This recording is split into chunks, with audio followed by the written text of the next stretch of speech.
Hello friends, welcome to నియోమెంటాస్ daily contemporary issues. So ఈరోజు contemporary ఇష్యూస్లోకి వెళ్ళే ముందు ఒక చిన్న టాపిక్ ఏంటంటే, ఈరోజు పెద్దగా న్యూస్లో టాపిక్స్ కనిపించలేదు. So today only 4 topics to save your time. So first India economic గ్రోత్కి సంబంధించి ఐఎంఎఫ్ వాళ్ళు, వరల్డ్ బ్యాంక్ వాళ్ళు వీళ్ళు చెప్తూనే ఉన్నారు. రియల్ జీడిపి గ్రోత్ 2024-25 సంవత్సరానికి సంబంధించి మన జీడిపి 6.5% నిలిచింది. ప్రపంచవ్యాప్తంగా 3% కూడా లేదు. అమెరికా లాంటి దేశాలు అయితే 1.8% ఉన్నాయి. చైనా 4%లో ఉంది. సో ఇది ఎందుకు వచ్చింది అంటే, వర్షాలు బాగానే పడ్డాయి లాస్ట్ ఇయర్, కాబట్టి వ్యవసాయ ఉత్పత్తి, అగ్రికల్చర్ అవుట్పుట్ అనేది చాలా అద్భుతంగా వచ్చింది. అలాగే సర్వీస్ సెక్టర్ ఎప్పుడు భారతదేశంలో అద్భుతంగానే ఉంది. సేవా రంగం చాలా అద్భుతమైనటువంటి పనితీరును కనబరిచింది.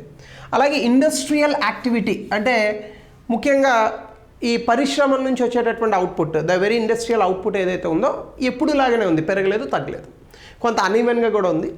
అలాగనే కార్పొరేట్ ప్రాఫిట్స్ పెరుగుతున్నప్పటికీ క్యాపిటల్ ఎక్స్పెండిచర్ అంటే ఈ కొత్తగా పెట్టుబడులు పెడుతూ ఉంటాం, అదేదైతే ఉందో పెరగట్లేదు, తగ్గట్లేదు, అలాగనే ఉంది.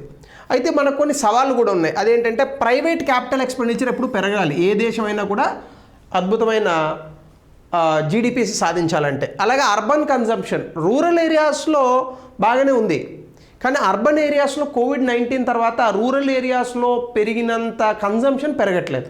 అంటే 2019 తర్వాత, కోవిడ్ తర్వాత రూరల్ ఏరియాస్ మళ్ళీ సాధారణ స్థితికి చేరుకున్నాయి, కానీ అర్బన్ ఏరియాస్లో మాత్రం కన్జంప్షన్ అనేటటువంటి తగ్గింది. అలాగే హౌస్ హోల్డ్స్ ఫినాన్షియల్ స్ట్రెస్ ఇంకా కనిపిస్తుంది. లోన్స్ అది ఎక్కువగా తీసేసుకుంటున్నారు, వడ్డీలు ఎక్కువగా కట్టేస్తున్నారు, ఇవన్నీ కూడా కనిపిస్తున్నాయి. అలాగే క్రెడిట్ ఇంపల్స్ అనేది ఎకనామిక్ మొమెంటమ్ని చాలా తగ్గిస్తుంది. ఇది తగ్గించుకోవాలి, ముఖ్యంగా మన జనరేషన్. ఈ స్లైస్ ఇట్లాంటి వాటిని అసలు మనం ఎంకరేజ్ చేయకూడదు. సో ఒకప్పుడు నేను కూడా ఈ ఈఎంఐస్ అనేటటువంటి వాటిని బాగానే సపోర్ట్ చేసేవాడిని. బట్ టుడే ఐఎమ్ అండర్స్టాండింగ్ బహుశా ఈఎంఐ లేకపోవడమే హ్యాపీ ఏమో. మన ప్రీవియస్ జనరేషన్ ఉంటే హాయిగా తినే ఉండేవాళ్ళు, లేదంటే హాయిగా పడుకునేటోళ్ళు, అలా ఉండడమే కరెక్ట్. సో కాబట్టి ఓల్డ్ మెథడ్స్ ఆర్ గుడ్. అలాగనే గ్లోబల్ ఎకనామిక్ కాంటెక్స్లో చూసుకుంటే అమెరికా తాలూకా టారిఫ్స్ ఏవైతే ఉన్నాయో ఇది ప్రపంచవ్యాప్తంగా పెట్టే పెట్టుబడులు సెంటిమెంట్ని దెబ్బతీస్తుంది. సప్లై చైన్స్ కూడా కొంత మారుతున్నాయి. ముఖ్యంగా ఇండియాకి సంబంధించి కొన్ని ట్రేడ్ ఆపర్చునిటీస్ అనేటటువంటివి పక్కకెళ్తున్నాయి. అలాగే ప్రపంచవ్యాప్తంగా అధికంగా పన్నులు వేస్తున్నారు. భారతదేశం నుంచి వెళ్ళేటటువంటి ఎగుమతులకి ఇది విఘాతం కలిగించవచ్చు.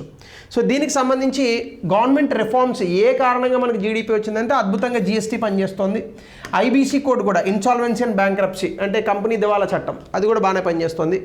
కార్పొరేట్ ట్యాక్స్ వల్ల కొంత పెట్టుబడులు అనేటటువంటివి పెరిగాయి. రిఫార్మ్స్ ఉన్నప్పటికీ ప్రైవేట్ ఇన్వెస్ట్మెంట్ అనేటటువంటిది ఏదైతే ఉందో ఇంకా అంత అద్భుతంగా లేదు. ఇది కొంచెం బెటర్ అయితే కనుక ఇంకా మనం బెటర్గా జీడిపిని సాధించవచ్చు. ప్రపంచవ్యాప్తంగా క్యాపిటల్ ఎక్స్పెండిచర్స్ ఏమో కానీ మన ఇండియాలో క్యాపిటల్ ఎక్స్పెండిచర్స్ తీసుకుంటే ప్రాఫిట్స్ పెరుగుతున్నప్పటికీ కార్పొరేట్ కంపెనీలు పెట్టేటటువంటి పెట్టుబడులు మాత్రం పెద్దగా ఉండట్లేదు. అలాగే ఫ్యాక్టరీ యూటిలైజేషన్, ఫ్యాక్టరీలు కూడా పూర్తి స్థాయిలో యూటిలైజ్ చేయట్లేదు, 75% వాడుతున్నారు.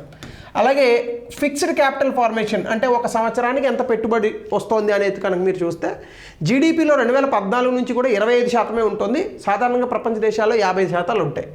అలాగే కొన్ని రంగాలలో ఉన్నటువంటి ఇబ్బందులు కొంత కన్సర్న్ రేపుతున్నాయి. ఇందులోనే భాగంగా మానిటరీ పాలసీ, ఈ మధ్యకాలంలో ఆర్బీఐ ఇంట్రెస్ట్ రేట్లు తగ్గించింది. సో ఇంకా తగ్గించేటటువంటి అవకాశం ఉంది. అలాగే ప్రభుత్వం కూడా చాలా అద్భుతంగా తన ఖర్చులను తగ్గించుకుంటోంది.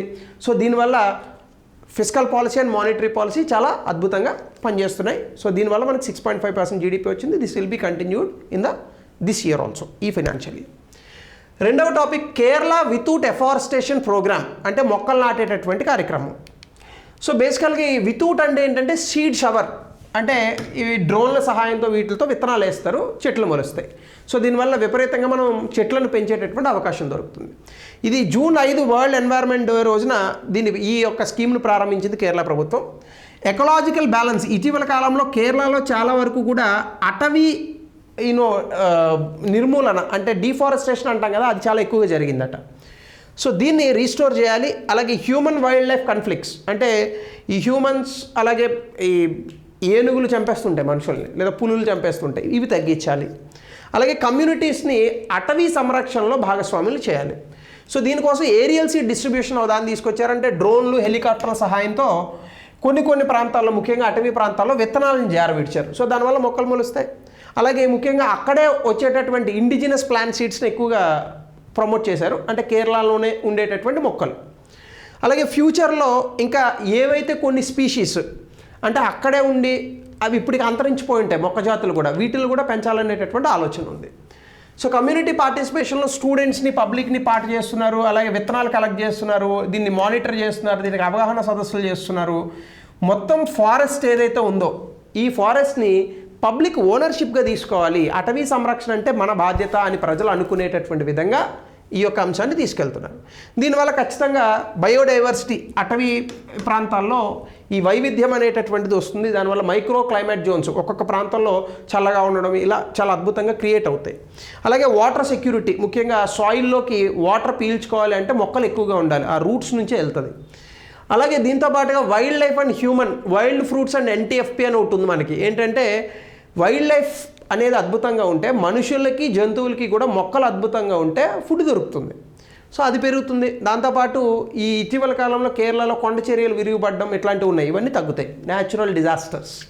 అయితే దీనివల్ల కొన్ని రిస్కులు కూడా ఉన్నాయి. ఏంటంటే కొన్నిసార్లు ఈ విత్తనాలు జారవిడిస్తారు, ఆ విత్తనాలు నేటివ్ స్పీషీస్ కాదనుకోండి, అంటే ఇన్వాజివ్ స్పీషీస్ అని అంటాం. ఫర్ ఎగ్జాంపుల్ మీకు చాలా చోట్ల పార్థేనియం గ్రాస్ అని ఒకటి కనిపిస్తుంది, దీన్ని కాంగ్రెస్ గ్రాస్ అని కూడా అంటారు. ఇది చిన్న తెల్ల పువ్వులాగా ఉంటుంది, మీరు ఎక్కడైనా క్రికెట్ ఆడుకునేటప్పుడు చూడండి చిన్న చిన్న మొక్కలు ఉన్న చోట ఈ పార్థేనియం గ్రాస్ వస్తుంది. ఇది ఇన్వేజివ్ స్పీషీస్, అది అసలు మంచిది కాదు, దాని నుంచి వచ్చే గాలి పీలిస్తేనే రోగాలు వస్తాయి. సో ఇట్లాంటి నాన్ నేటివ్ స్పీషీస్ గుర్రపు డెక్క, హయసింత్ అంటారు. సో ఇట్లాంటివి పెరిగిపోయేటటువంటి అవకాశం ఉంది.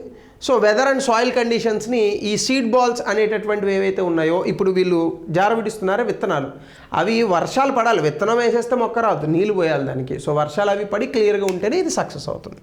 సో స్ట్రిక్ట్ సెలక్షన్ ఉండాలి, ఏ చెట్లు పడితే ఆ చెట్లు వేసేయకూడదు. మన తెలంగాణలో కూడా అసెంబ్లీలో ఒకటి వచ్చింది, ఏ చెట్టు అయితే ఇన్వాజివ్ స్పీషీసో దాన్నే నాటాయట గత ప్రభుత్వాలు, దీన్ని పీకేయండి అని చెప్పి స్పీకర్ కోరారు ప్రభుత్వాన్ని. సో కాబట్టి స్పీషీస్ సెలక్షన్లో చాలా జాగ్రత్తగా ఉండాలి, అంటే ఏ విత్తనాలు వేయాలనేది. ఇక మూడోది, అస్సాంలో ఆమ్డ్ లైసెన్స్ గతంలో కూడా ఉంది, ఇప్పుడు మళ్ళా వచ్చింది. ఎందుకంటే అస్సాంలో సేఫ్టీ కన్సర్న్స్ పెరిగిపోతున్నాయి. అంటే ఒక కమ్యూనిటీ మరో కమ్యూనిటీని చంపేసుకోవడాలు, మణిపూర్ వైలెన్స్ లాగా. సో దీనికి సంబంధించి అస్సాం క్యాబినెట్ ఒక స్కీమ్ని అప్రూవ్ చేసింది. ఏంటంటే వల్నరబుల్ ఏరియాస్లో ఉన్న సిటిజన్స్కి ఆమ్డ్ లైసెన్స్, గన్నులు అవి తీసుకోవచ్చు. సో సేఫ్టీ పట్ల పెరిగినటువంటి కన్సర్న్స్, ముఖ్యంగా బంగ్లాదేశ్ బోర్డర్లో ఉన్నటువంటి వ్యక్తులు, అక్కడ నుంచి వ్యక్తులు వచ్చి వీళ్ళని చంపడం ఇట్లాంటివి జరుగుతూ ఉంటాయి కొన్ని చోట్ల. సో దీనికి ఏంటంటే ఒరిజినల్ ఇన్హాబిటెంట్స్ ఆఫ్ అస్సాం, అంటే ఖచ్చితంగా అస్సాంలోనే పుట్టి పెరిగినటువంటి వ్యక్తులు ఎవరైతే ఉన్నారో వాళ్ళు ఆమ్ లైసెన్స్ కోసం అర్జీ పెట్టుకోవచ్చు.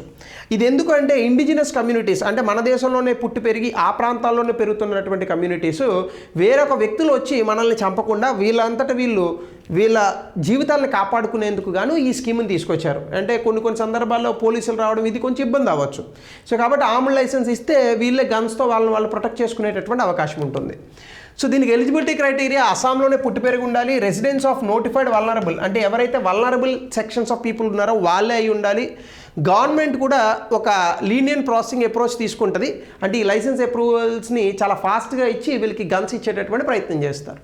ఇది ఎప్పుడో అస్సాం ఎజిటేషన్ 1979 నుంచి 85 సమయంలో బంగ్లాదేశ్ నుంచి విపరీతంగా వచ్చినటువంటి జనాలు ఎవరైతే ఉన్నారో వీళ్ళ కారణంగా వచ్చినటువంటి ఇన్సెక్యూరిటీ కారణంగా 1978, 79, 85 ఈ ప్రాంతంలో అప్పట్లో అస్సాంలో ఉన్నటువంటి కొన్ని ప్రజలు కమ్యూనిటీస్ ఈ లైసెన్స్డ్ గన్స్ కావాలని అడిగారు. అప్పటి నుంచి ఇప్పటి వరకు ఈ ఇష్యూ కంటిన్యూ అవుతూనే ఉంది. గత అడ్మినిస్ట్రేషన్ ఈ మెజర్స్ తీసుకోలేదు, మేము ఇవ్వమని చెప్పారు, కానీ ఈ అడ్మినిస్ట్రేషన్ మాత్రం కొత్తగా ఈ ఆర్మ్డ్ లైసెన్స్ ఇచ్చేటటువంటి ప్రయత్నాన్ని చేస్తున్నారు. ఇక ఫోర్త్ లాస్ట్ టాపిక్ ఈరోజు, స్ట్రాటోస్ఫిరిక్ ఏరోజోల్స్ ఇంజెక్షన్. మీ అందరికీ తెలుసు మనం విపరీతంగా ఫాసిల్ ఫ్యూయల్స్, అంటే ఈ యొక్క పెట్రోల్, బొగ్గు ఇవన్నీ ఉన్నాయి కదా, శిలాజ ఇంధనాలని అంటాం, వీటిని వాడేయడం వల్ల విపరీతమైనటువంటి పబ్లిక్ హెల్త్ ఇష్యూస్ వస్తున్నాయి. ముఖ్యంగా దీంతో పాటుగా క్లైమేట్ క్రైసిస్, అంటే వాతావరణం అనేటటువంటి చాలా ఇబ్బంది పడుతుంది. సో దీని కారణంగా మనకి విపరీతమైన గ్రీన్ హౌస్ వాయువులు బయటకు వస్తున్నాయి ప్రపంచవ్యాప్తంగా. దీనివల్ల తుఫాన్లు పెరగడం, అకాల వర్షాలు రావడం, కరువులు సంభవించడం ఇవన్నీ జరుగుతున్నాయి. సో వీటిని ఆపడానికి గాను ఇప్పుడు సాయ్ అనే ఒక ప్రోగ్రామ్ తీసుకొచ్చారు, స్ట్రాటోస్ఫిరిక్ ఏరోజోల్స్ ఇంజెక్షన్. అంటే స్ట్రాటోస్పియర్ చదువుకుంటాం కదా, బేసోస్పియర్, ఐనోస్పియర్, ట్రోపోస్పియర్ అని. అలా స్ట్రాటోస్పియర్లో ఈ ఏరోజోల్స్ అని ఉంటాయి, అంటే చిన్న చిన్న కణాల్లో ఉంటాయి అన్నమాట, దుమ్ము కణాలు అని అనుకోండి. వాటిని తీసుకొని వెళ్ళి పంప్ చేస్తారు, ఒక ఇంజనీరింగ్ టెక్నిక్ ఇది. అంటే ఇది ఏం చేస్తుంది అంటే, మీకు సింపుల్గా చెప్తా. ఇప్పుడు ఇది భూమి అని అనుకోండి, ఇది సూర్యుడు కదా, ఓకే. ఈయన ఈ సూర్యరశ్మిని ప్రసరింపజేస్తాడు. ఈ సూర్యకిరణాలు భూమి మీద పడి మళ్ళీ రిఫ్లెక్ట్ అయినప్పుడు భూమి వేడెక్కుతుంది. అయితే ఇది సమతుల్యతతో ఉంటుంది. సాధారణంగా సూర్యకిరణాలు ఎంత వేడిని ఇస్తాయో భూమి అంతే వేడిని బయటికి పంపిస్తుంది. కానీ మనం శిలాజ ఇంధనాలు వాడడం వల్ల ఏమవుతుంది, ఈ వేడిని అవి గ్రహించుకొని గ్రీన్ హౌస్ వాయువులు పెరుగుతున్నాయి. కాబట్టి అసలు సూర్యకిరణాలు భూమి మీదకి రాకుండా కొంతవరకు ఆపగలిగితే కొంత వేడి తగ్గే అవకాశం ఉంది, కాలుష్యం పెరుగుతుంది. కానీ వేడి తగ్గించవచ్చు కదా. కాబట్టి భూమిలోకి రాకుండానే ఈ స్ట్రాటోస్పియర్లో మనం కొన్ని ఏరోజోల్స్ కణాలను పెడతాం. ఇవి గాల్లో తేలుతుంటాయి. ఇప్పుడు ఏమవుతుంది, సూర్యకిరణాలు దీని మీద పడి మళ్ళీ ఇట్లా రిఫ్లెక్ట్ అయ్యి వెనక్కి వెళ్ళిపోతాయి. సో దీనివల్ల సూర్యకిరణాలు భూమి మీదకు పూర్తిగా రాకుండా ఆపి కొంతవరకు భూమి వేడెక్కకుండా చల్లబరిచేలా చేయొచ్చు. దాన్నే స్ట్రాటోస్ఫిరిక్ ఏరోజోల్ ఇంజెక్షన్ అని అంటారు. దీని కారణంగా ప్రపంచవ్యాప్తంగా ఉన్నటువంటి ఉష్ణోగ్రతలను తగ్గించవచ్చు. స్ట్రాటోస్పియర్లోనే ఈ యొక్క సన్లైట్ని వెనక్కి పంపించేటటువంటి ప్రయత్నం చేయొచ్చు. సాధారణంగా ఇదేం కొత్త ప్రయోగం కాదు. వాల్కనోస్ అగ్నిపర్వతాలు పేలినప్పుడు దుమ్ము వస్తుంది, చాలా బూడిద. అగ్నిపర్వతం ఎప్పుడైనా పేలినప్పుడు భూమి చల్లబడుతుంది. ఎందుకంటే చాలా ఎక్కువగా దుమ్ము ధూళి కణాలు ఒక 4-5 ఏళ్ల పాటు అలా వాతావరణంలో తిరుగుతూ ఉంటాయి, భూమి మీద పడవ అవి. సో దీనివల్ల ఏమవుతుందంటే ఎక్కువగా సూర్యకిరణాలని వెనక్కి పంపించేటటువంటి ప్రయత్నం చేస్తాయి ఆ ఏరోజోల్స్. కాబట్టి ఇదే న్యూ టెక్నిక్ కాదు, ట్రెడిషనల్గా వాల్కనోస్ చేస్తున్నాయి, ఇప్పుడు మనం చేస్తున్నాం. సో దీని తాలూకు ఎఫెక్టివ్నెస్ ఎంతవరకు ఉంటుందంటే ఏ మెటీరియల్ వాడతారు అనేది. ఇందులో సల్ఫర్ డైఆక్సైడ్ వాడతారు, ఎంత ఆల్టిట్యూడ్లో ఇంజెక్ట్ చేస్తారు, టైమింగ్ ఏ సీజన్స్లో చేస్తారు, వర్షాకాలంలో చేస్తే పని అవ్వదు. సో ఇవన్నీ కూడా తీసుకుంటారు. అయితే దీనికి కొన్ని స్టడీస్ చేస్తున్నారు. ఇప్పుడు కొత్త స్టడీస్ ఏం చెప్తున్నాయంటే ఎగ్జిస్టింగ్ ఎయిర్ క్రాఫ్ట్స్ కొన్ని విమానాలు వాడతారు ఈ ఏరోజోల్ ఇంజెక్షన్ కోసం. పోలార్ రీజియన్స్లో వాడతారు. అయితే అక్కడ స్ట్రాటోస్పియర్ అనేది భూమికి చాలా తక్కువ ఎత్తులో ఉంటుంది. ఎందుకంటే భూమి రౌండ్గా ఉందని అనుకుంటారు, చాలా ఎగుడు దిగుళ్ళు ఉంటాయి. భూమి యాక్చువల్గా ఇట్లా ఉంటుంది, ఇక్కడ తక్కువ ఎత్తు ఉంటుంది. సో కాబట్టి అక్కడ ధ్రువ ప్రాంతాల్లో కొన్ని హెలికాప్టర్స్ని వాడుతున్నారు. ఈ అప్రోచ్ చాలా తక్కువ రేట్ అవుతుంది, సింపుల్గా అయిపోతుందని చెప్పేసి ఈ హై ఆల్టిట్యూడ్ ఎయిర్ క్రాఫ్ట్స్ని కొత్తగా డెవలప్ చేసే కన్నా వీటిని వాడదాము. సో కాబట్టి మనకు తక్కువలో ఖర్చు అయిపోతుందని అనుకుంటున్నారు. సో కాబట్టి లో ఆల్టిట్యూడ్ ఇంజెక్షన్స్ అంటే తక్కువ ఎత్తులో భూమి నుంచి 13 కిలోమీటర్ల ఎత్తులో సల్ఫర్ డయాక్సైడ్ని కనుక మనం ఏరోజోల్స్ ఇంజెక్షన్గా చేయగలిగితే ప్రపంచవ్యాప్తంగా ఉన్న ఉష్ణోగ్రతలు తగ్గించచ్చట. దీనివల్ల ఇంపాక్ట్ ఏమవుతుంది అంటే సో దాదాపుగా ప్రపంచ ఉష్ణోగ్రతలు 0.6 డిగ్రీలు తగ్గించచ్చు అని అంటున్నారు. సో దీనివల్ల 1% పెరగకూడదు, 1 డిగ్రీ సెంటిగ్రేడ్ పెరగకూడదు అని ప్యారిస్ క్లైమేట్ కన్వెన్షన్లో ఏదైతే మాట్లాడామో సో దానివల్ల చేసేటటువంటి అవకాశం ఉంది. బట్ ఒకవేళ 1 డిగ్రీ తగ్గాలి అంటే 21 మిలియన్ టన్నుల సల్ఫర్ డయాక్సైడ్ని సంవత్సరానికి మనము స్ప్రే చేయాల్సి ఉంటుందట. సో చాలా ఎక్కువ. సో హయ్యర్ ఆల్టిట్యూడ్ చేస్తే మోర్ ఎఫిషియెంట్ అవుతుంది, కానీ తక్కువ మెటీరియల్ కూడా ఖర్చు అవుతుంది. 21 మిలియన్ టన్నులు పట్టదు, తక్కువ మిలియన్ టన్నులు పడతాయి. కానీ దానికి అడ్వాన్స్డ్ ఎయిర్ క్రాఫ్ట్స్ కావాలి, అంత ఎత్తుకు వెళ్ళగలిగేటటువంటి ఎయిర్ క్రాఫ్ట్స్. అయితే కొన్ని రిస్కులు కూడా ఉన్నాయి. దీనివల్ల యాసిడ్ రైన్స్ వస్తాయట, ఓజోన్ రికవరీ డిలే అవ్వచ్చు, ఇంకా అదర్ సైడ్ ఎఫెక్ట్స్ ఉండొచ్చు. ఎందుకంటే నేచర్ని మనం ఏమాత్రం తేడా చేసినా ఎఫెక్ట్ ఉంటుంది. సో జియోపొలిటికల్ టెన్షన్స్ కూడా కొన్ని రావచ్చు. ఎందుకంటే దీన్ని ఎవరు గవర్న్ చేయాలి, యూఎన్నా, అమెరికానా, ఇండియానా, చైనానా, ఈ ప్రాబ్లమ్స్ రావచ్చు.